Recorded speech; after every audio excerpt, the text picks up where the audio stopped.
afternoon, students. Welcome to galaxy coaching institute. मैं रश्मि शर्मा आज class 10th की कृतिका बुक का चैप्टर जॉर्ज पंचम की नाक शुरू करने जा रही हूँ। आज हम इसकी लेखक परिचय और इसकी जो समरी है चैप्टर की वो डिस्कस करेंगे। कई बार हम इसको पढ़ते हैं तो हमें समझ नहीं आता कि ये मतलब लेखक इसमें कहना क्या चाहता है। तो आज हम इसको पढ़ेंगे और समझेंगे कि बेसिकली इसमें चैप्टर कहना क्या चाह रहा है, कौन सा मैसेज है जो हमें देने की कोशिश की है लेखक ने। पहले हम कमलेश्वर जी जो इस चैप्टर के लेखक हैं उनको डिस्कस कर लेते हैं। कमलेश्वर जी का जन्म सन 1932 में मैनपुरी जिला उत्तर प्रदेश में हुआ था। कमलेश्वर जी जो है वो एक कथाकार हैं और इसके अतिरिक्त वो एक उपन्यासकार भी हैं। कितने पाकिस्तान उनका एक फेमस उपन्यास है जिसको लगभग हम सभी लोगों ने पढ़ा है। अगर नहीं पढ़ा तो उसका नाम तो ज़रूर ही सुना होगा। उन्होंने बहुत सारी पत्रिकाओं का संपादन किया जैसे सारिका, दैनिक जागरण और दैनिक भास्कर। उन्हें साहित्य अकादमी पुरस्कार भी दिया गया है। भारत सरकार ने उन्हें पद्म भूषण भी दिया है। 27 जनवरी 2007 को हृदय गति रुक जाने के कारण उनका निधन हो गया था। कमलेश्वर की प्रमुख रचनाओं में राजा निर्बंसिया, खोई हुई दिशाएं, 16 छतों वाला घर, जिंदा मुर्दे, ये कहानी संग्रह है, वही बात, आगामी अतीत, डाक बंगला, काली आंधी और कितने पाकिस्तान जो एक उपन्यास है बहुत ही फेमस है। इन्होंने बहुत सी फिल्मों और टीवी सीरियल्स की पटकथा भी लिखी है। अब हम शुरू करते हैं चैप्टर जॉर्ज पंचम की नाक। जॉर्ज पंचम ब्रिटेन के राजा थे और आज़ादी से पहले दिल्ली में उनकी एक प्रतिमा बनी हुई थी। उसी के इर्द गिर्द घूमती हुई ये कहानी है जॉर्ज पंचम की नाक। यहाँ पर जो कमलेश्वर हैं वो एक बहुत ही संवेदनशील व्यक्ति कहे जा सकते हैं, क्योंकि जिस समय वो दिल्ली में रहते थे तो वो एक फेमस व्यक्ति थे, लोग उन्हें बहुत अच्छे से पहचानते थे और नेताओं के साथ उनकी अच्छी उठ बैठ थी। उस समय के जो राजनीतिक नेता थे उन लोगों के साथ उठने बैठने में जो उन्होंने महसूस किया, जो उन्हें लगा कि ये बदलाव हो रहा है हमारे समाज में, या जो चीज़ें उन्हें लगी कि नहीं होनी चाहिए थी उन चीज़ों को उन्होंने बहुत संवेदनशीलता के साथ देखा, समझा और इस कहानी में लिखा। सबसे पहले तो मैं बता दूं कि ये कहानी कोई रियल स्टोरी नहीं है। हाँ, ये रियल स्टोरी से प्रेरित है, यानी एक सच्ची घटना से प्रेरित होकर कमलेश्वर जी ने ये कहानी लिखी, लेकिन ये पूर्णतः सच हो ऐसा नहीं है। इसमें ज़्यादातर समावेश जो है वो काल्पनिक का है, काल्पनिक कहानी का है। कहानी हमारी शुरू होती है इस खबर से कि जो ब्रिटेन की महारानी हैं एलिजाबेथ द्वितीय, वो भारत आने वाली है। वो भारत आएंगी, ये खबर सभी समाचार पत्रों में मुख्य रूप से दर्शाई गई है। ये खबर सभी न्यूज़पेपर ने इसको हेडलाइन के रूप में छापा है और इसके साथ ही दिल्ली जो है वो सजने संवरने लगती है, पुरानी चीज़ों को हटाया जाता है, एक तरह से नया लुक देने की कोशिश की जाती है दिल्ली को। और ये कहानी उन लोगों की भी है जो शारीरिक रूप से तो ब्रिटेन से आज़ाद हो चुके थे, लेकिन जो मानसिक गुलामी हम कह सकते हैं वो अभी तक भारतवासियों में काबिज थी। मानसिक गुलामी हम इसलिए कहेंगे क्योंकि ब्रिटेन के लोग भारत से जा चुके थे, लेकिन फिर भी उन लोगों की कमी नहीं थी जो ये मानते हैं कि ब्रिटेन जो है वो बहुत एक सभ्य शासक थे, वहाँ के सभ्य लोग थे, हमसे ज़्यादा सभ्यता उनकी थी, हमसे ज़्यादा सांस्कृतिक थे और हम कहीं ना कहीं उन लोगों के सामने अपने आप को बोना समझते थे।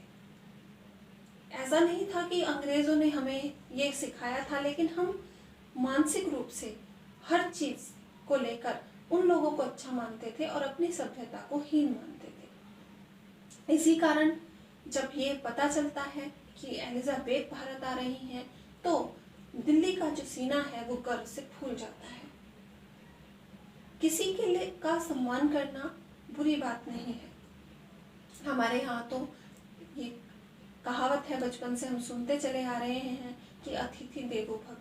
अतिथि जो होता है वो देवता के समान होता है और उसको पर्याप्त सम्मान मिलना चाहिए, मगर पर्याप्त सम्मान मिलना चाहिए। जितना उसके लिए ज़रूरी है उतना सम्मान मिलना चाहिए, इतना नहीं कि हम अपना जो आत्मविश्वास है वो ही खो दें और हम उसके सामने बिल्कुल बोने हो जाएं। लेकिन यहाँ पर यही हो रहा था कि एलिजाबेथ को जैसे ही ये खबर भारतवासियों को मिली कि एलिजाबेथ आ रही है, तो पूरा जो हमारा एक शासनिक तंत्र है, जो भी शासन का तंत्र है, वो सब ऐसे पलके बिछाने को तैयार हो गया। यह ये करो, वो करो, एलिजाबेथ आ रही है, एलिजाबेथ आ रही है। और उस महारानी के लिए जिन्होंने हम पर इतने दिनों तक शासन किया था और हमारे भारत को जीर्ण शीर्ण करने में सबसे ज़्यादा हाथ उसी कंट्री का था। जैसे ही ब्रिटेन के जो न्यूज़पेपर थे उनमें ये खबरें छपने लगी कि वो अब आ रही हैं एलिजाबेथ भारत के दौरे पर, और भारत के नहीं, पाकिस्तान और एक दो देश और भी थे जिनके दौरे पर वो आ रही थी, कि एलिजाबेथ निकलने वाली हैं, उनके साथ कौन कौन आएगा, वो कौन सी ड्रेस पहनकर भारत आएंगी, वो उस पर कितने पाउंड खर्च हुए हैं उसको बनाने में, और उनके जो बावर्ची हैं, जो अंगरक्षक हैं, वो अब से पहले क्या क्या काम करते रहे हैं, और उनकी यहाँ तक कि उनके जो बावर्ची थे, जो खाना बनाने वाले थे, उनकी भी जीवनियाँ न्यूज़पेपर में छपने लगी। तो एक तरह से कह सकते हैं कि ये सम्मोहन बहुत ज़्यादा था भारतीयों में एलिजाबेथ को लेकर, क्योंकि जो इंसान हमारे यहाँ आ रहा है, जो लेडी हमारे यहाँ आ रही हैं, उसको इतनी इम्पोर्टेंस दी जा रही थी कि उसके घर में काम करने वाले बावर्चियों की भी जीवनियाँ हमारे न्यूज़पेपर छाप रहे थे, जैसे उनके पास और कोई समाचार ही नहीं रह गया भारतवासियों को देने के लिए। यहाँ तक कि उनके राजमहल में जो कुत्ते थे उनकी भी फोटो न्यूज़पेपर में छप रही थी। यानी हमारे पास कोई समस्या नहीं बची थी, कोई कार्य नहीं बचा था करने के लिए, बस हम सब गोल गोल एलिजाबेथ के चारों तरफ घूम रहे थे। उसके बाद क्या होता है कि जो यहाँ पर लेखक ने जो काल्पनिक कहा है कि जो जॉर्ज पंचम की फोटो वहाँ पर लगी हुई थी, जो तस्वीर लगी हुई थी, उसकी जो नाक है वो अचानक गायब हो जाती है। अब पूरे शासन में हड़कंप मच जाता है कि एलिजाबेथ आएंगी और वो देखेंगे कि जॉर्ज पंचम की जो तस्वीर है उसके ऊपर नाक नहीं है, तो ये कितनी भारी बेइज्जती होगी हमारी। और पूरा मतलब जॉर्ज पंचम की नाक ना गई हो जैसे पूरे भारत की नाक चली गई हो, कि भारत की बहुत बेइज्जती हो जाएगी इसमें, और एलिजाबेथ आ रही है तो कुछ स्पेशल होना चाहिए। तो इसी कश्मकश में एक कारीगर को बुलाया जाता है, उसको जो तस्वीर है वो दिखाई जाती है और उसको कहा जाता है कि इसकी नाक बनाओ जैसे भी हो। वो कहते हैं कि ये इतना आसान नहीं है, पहले मुझे इस पत्थर को देखना होगा जिससे ये बनी हुई है, वो पत्थर कहाँ से आया, कौन सी शताब्दी में ये बनी थी, और वो पत्थर ढूंढकर मुझे उसी पत्थर की नाक तराश कर इस चेहरे पर लगानी होगी। तो सरकार जो है वो उनको पूरी इजाज़त देती है, इस बात की हेल्प करती है उनकी कि तुम जाओ और कहीं भी से भी ढूंढकर वो पत्थर लेकर आओ। कारीगर बेचारा गरीब था, उसको काम की ज़रूरत थी, पैसे की ज़रूरत थी। वो जगह जगह जाता है, सभी पत्थरों के बारे में पता करता है, मिलान करता है, लेकिन आखिरकार होता ये है कि उसे वो पत्थर नहीं मिलता। पत्थर न मिलने से वो परेशान होता है, वो फिर उपस्थित होता है और कहता है कि मुझे तो वो पत्थर नहीं मिला, ये पत्थर शायद विदेशी है। सब एकदम से बहुत बौखला जाते हैं, परेशान हो जाते हैं कि हाय अब क्या होगा, पत्थर तो नहीं मिला। तो कारीगर सुझाता है कि क्यों ना एक उपाय सुझाता है कि क्यों ना ऐसा किया जाए कि हमारे यहाँ बहुत सी तस्वीरें हैं, जैसे महात्मा गांधी से लेकर अम्बेडकर और लाला लाजपत राय, बहुत सारे हमारे स्वतंत्रता सेनानी रहे हैं, छत्रपति शिवाजी, उनकी तस्वीरें जगह जगह पर लगी हुई हैं। तो किसी की नाक वहाँ से हटाकर क्यों ना इस पर लगा दी जाए। ये एक बेवकूफ़ाना हरकत थी अगर देखा जाए तो, कि हम दूसरे की को खुश करने के लिए अपने नेताओं की नाक काट रहे थे, और नाक काटकर हम जॉर्ज पंचम की नाक की जगह पर लगा देना चाहते थे ताकि वो आने वाला खुश हो जाए। यानी हम दूसरों की खुशी के लिए अपने आत्मसम्मान को दांव पर लगा रहे थे। लेकिन इसकी इजाज़त कारीगर को दी गई। कारीगर जाता है, सभी की नाक को नापने की कोशिश करता है, लेकिन सभी की नाक जॉर्ज पंचम की नाक से बड़ी निकलती है, कोई भी उस पर सेट नहीं होती। वो फिर आता है और बताता है कि किसी की भी नाक जॉर्ज पंचम की नाक पर सेट नहीं हो रही है। एक बार फिर बौखलाहट पैदा होती है, फिर परेशानी आती है कि अब क्या किया जाए, क्या होगा, रानी एलिजाबेथ आ जाएंगी। फिर वो कहता है कि हमारे यहाँ बिहार में 1947 में जो बच्चे मारे गए थे उनकी भी कुछ तस्वीरें लगी हुई हैं, तो क्यों ना उनमें से किसी बच्चे की नाक देख ली जाए कि शायद वो उस पर फिट बैठ जाए। यानी हम किसी को नहीं छोड़ने वाले थे। उनकी भी नाक देखी जाती है, लेकिन हमारे यहाँ के बच्चों की भी नाक जॉर्ज पंचम की नाक से बड़ी निकलती है। तो यहाँ पर जो कवि हैं कमलेश्वर जी, वो हमारा आत्मगौरव को ब्रिटेन के आत्मगौरव से ऊपर रखते हैं। हमारी नाक बड़ी थी, जॉर्ज पंचम की नाक छोटी थी, और उस छोटी नाक के लिए हम बहुत ज़्यादा कश्मकश कर रहे थे। हमने सारी चीज़ें अपनी साइड कर दी थी, बस हमारे दिमाग में एक ही बात थी, जॉर्ज पंचम की नाक और एलिजाबेथ का आगमन। उसके बाद क्या होता है कि फिर वो कारीगर उपस्थित होता है और बताता है कि इस बात को कि जॉर्ज पंचम की नाक पर तो बच्चों की नाक भी फिट नहीं बैठ रही है। अब फिर से हलचल, फिर से परेशानी, अब क्या करें। तो अचानक एक उपाय सूझता है कारीगर को। वो कहता है कि अगर आप इसको गुप्त रखें तो मेरे पास एक उपाय है, मैं सुझाता हूँ।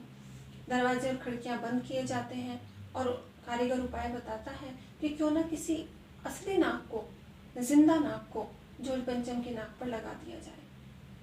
इस बात को सुनते ही पहले तो एक बार सन्नाटा हो जाता है पूरे हॉल में, और जब मैंने चैप्टर पढ़ा तो मुझे भी लगा था कि इस बात के लिए तो बिल्कुल मना कर दी गई होगी हमारे प्रशासन के द्वारा, लेकिन ऐसा नहीं हुआ। कुछ कानाफूसी हुई और उसके बाद इस बात के लिए हाँ कर दी गई। यानी हम अपने उस जो हमारा समाज है, जो हमारी जनसंख्या है, उसके एक व्यक्ति को भी दान क्या हम कहें, कत्ल करने के लिए तैयार थे जॉर्ज पंचम की नाक के लिए। तो यानी हम कह सकते हैं कि ये बेहयाई की बिल्कुल अंत था, बेशर्मी की इंतहा थी। उसके बाद ये भी काम काफी मुश्किल था। तो जो कारीगर था वो कहता है कि नहीं, आप ये बात मुझ पर छोड़ दीजिए कि नाक का इंतजाम मैं कर लूंगा। ठीक है, एक नाक लगाई जाती है, जिंदा नाक। जॉर्ज पंचम को न्यूज़पेपर में खबर बनती है कि जॉर्ज पंचम को नाक लगा दी गई है, समस्या का समाधान हो गया है, और बिल्कुल नाक ऐसी बनी है जैसे जिंदा हो, बिल्कुल पत्थर की तो लगी नहीं गई है वो। और सच तो ये था कि वो पत्थर की थी भी नहीं। उसके आसपास जो तालाब था उसको सफाई की जाती है, उसमें ताज़ा पानी भरा जाता है ताकि ताज़ा पानी डाल कर उसको ताज़ा रखा जा सके, नाक को, वो सड़े नहीं। उसके बाद क्या होता है कि हर न्यूज़पेपर में ये खबर फैल जाती है, हर न्यूज़पेपर की हेडलाइन पर यही बात आती है कि जॉर्ज पंचम की नाक लग गई है, जॉर्ज पंचम की नाक लग गई है। और लास्ट में जब ये कमलेश्वर इस कहानी को ख़त्म करते हैं, फिनिश करते हैं, तो ये बात आती है कि न्यूज़पेपर्स की हेडलाइन में, सब न्यूज़पेपर में 4 पेपर का अखबार होता है, तो फर्स्ट जो हेडलाइन होती है फर्स्ट पेपर की, उस पर लिखा हुआ था कि जॉर्ज पंचम की नाक का समाधान हो गया है, वो मिल गई है। लेकिन उसके अतिरिक्त कोई भी खबर नहीं थी, सारे पेपर खाली थे। ब्लैंक थे। अब यहाँ इस बात को हम, कमलेश्वर जी ने इसको इस तरह से छोड़ा है कहानी को, तो इस बात से हम दो तरह से अंदाज़ा लगा सकते हैं। एक बात तो हम ये लगा सकते हैं कि जॉर्ज पंचम की नाक ही एक इम्पोर्टेंट टॉपिक था सबके पास, उससे ज़्यादा ज़रूरी समाज में कुछ रह ही नहीं गया था, तो उसी एक खबर को छापा गया। और उसके अलावा भारत में कोई ऐसी खबर नहीं थी, कोई ऐसा समारोह नहीं था, कोई ऐसी समस्या नहीं थी जिसके बारे में पूरे न्यूज़पेपर में कहीं भी उसको स्थान दिया जा सके।